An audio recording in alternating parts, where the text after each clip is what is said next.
Hello, my bags of scum, and I'm Andrew Fantasia. This theory is on a little movie series called Friday, starring Ice Cube. No, I'm just kidding. It's a theory about Star Wars, because that's kind of what we do here. My theory today is about our boy Benicio del Toro. Now, Benicio's going to be in episode 8, but we don't know who he's playing. All we've learned are a few little tidbits about his character. Way back in the day when he first got cast, Benicio del Toro said something along the lines of, "I'll be playing a villainous role." Now, maybe he slipped up and gave us some info we shouldn't have known, or maybe he was wrong, or maybe he was just leading us by the nose because it's fun to mess with the audience. I know I'd be doing that a lot. So it was kind of hard not to take that little piece of info with a grain of salt, but now some new info has sprung up, and again, it's very minimal info. This comes from, I believe, straight from Disney themselves, where they say that Benicio's character, while he still doesn't have a name, is going to be a man, very sort of intimidating, imposing man, dressed all in black, who is actually on the side of our heroes, but they're not sure whether they can trust him or where his loyalties really lie. Sort of the same situation that Mr. Lando Calrissian was in episode 5. He seemed to be helping Han and Leia, but then he wasn't. But then he was again.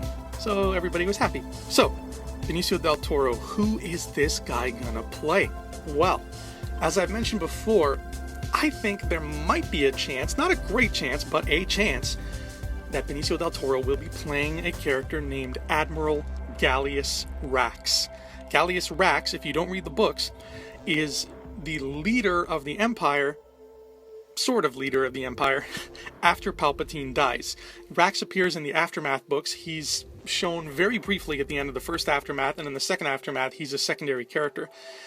We don't know too much about Rax so far. He's very enigmatic. He's mysteriously he keeps himself removed from what's going on, but he leads Admiral Ray Sloane and the remnants of the Imperial fleet from the shadows. He's sort of like the silent partner, if you will. He wants Ray Sloane, who is his intermediary, to be sort of the face of the new Imperial fleet. He wants her to look like the leader of the Empire, but he's actually the leader behind the scenes. What does that mean? Does he have secret agendas? Oh, hell yeah, probably. I think we can put some money down on that, but we don't know what they are yet. The only info that gets covered on Gallius Rax throughout the book, and it's because Ray Sloane goes out of her way to investigate him, it's very scant info. She manages to dig up that he was a child who grew up on a certain little planet called Jakku. And from what we can gather, he was an orphan child. But some stuff happened, and spoilers, if just in case you don't want to be spoiled on the Aftermath books, you want to read them yourself later, just go ahead and put a little spoiler alert right here.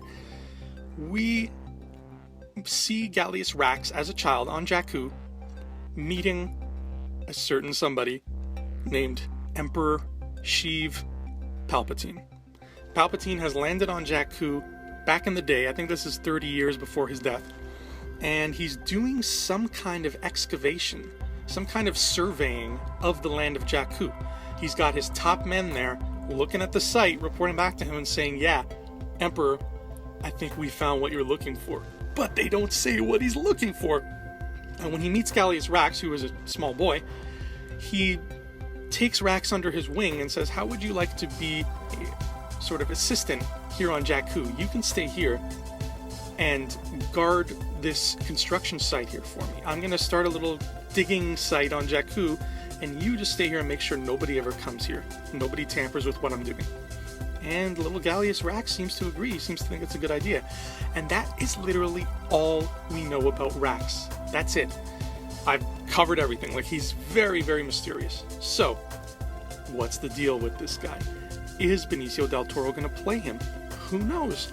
I think that it's a possibility. However, there's a good chance Rax might die. See, we have to wait for the third Aftermath book, which comes out this January, Aftermath Empire's End, which will cover the Battle of Jakku, the reason that all those crashed Star Destroyers are there in the first place. That's going to be covered in that book.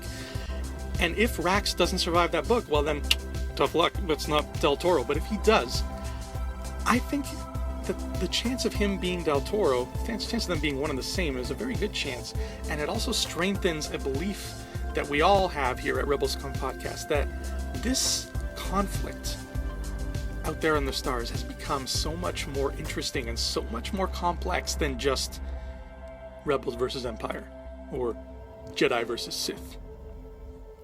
I think that if Rax is indeed in Episode 8, wouldn't it be interesting if he is still a huge proponent of the Empire itself, if he still wants the Empire to thrive, but he hates this First Order business because it is nothing to do with what he was all about.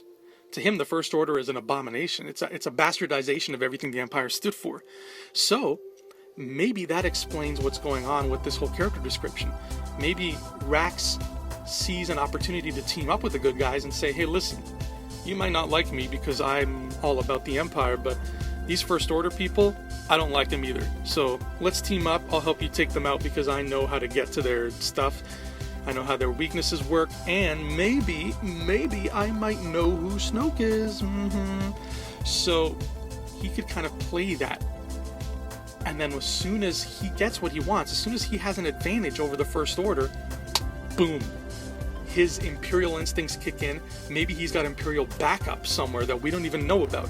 And all of a sudden you have a third party coming into this war. Would that not be amazing? I think so. Anyway, what do you think? Gallius Rax, Benicio del Toro, one and the same?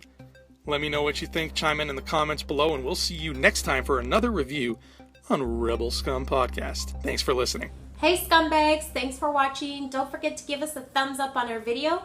As always, please subscribe to our YouTube channel, Rebel Scum Podcast, for all the latest videos.